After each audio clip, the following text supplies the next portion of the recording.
Kumikilos na ang Philippine National Police o PNP para maaresto si dating Negros Oriental Representative Arnolfo Tebes Jr. Ayon kay PNP Public Information Office Acting Chief Police Colonel Gene Fajardo, nakikipag-ugnayan ng PNP sa Interpol para malaman ang kinaroroonan ng dating mambabatas. Pakinggan po natin si Public Information Office Acting Chief Police Colonel Gene Fajardo. As of now po, ang inyong pambansang pulisya po ay closely coordinating po sa International Police o yung Interpol, and we are also coordinating, ma'am, doon sa ating mga ibang ahensya po ng gobyerno katulad po ng Department of Justice, pati na rin po yung Department of Foreign Affairs.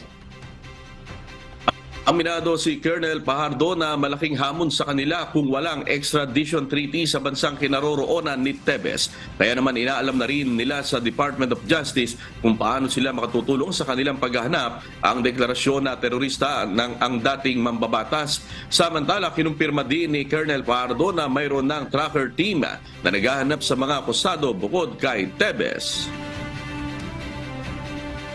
Kausap ko nga po kanina yung Regional Director po ng Police Regional Office 7 as well as the Director of CIDG.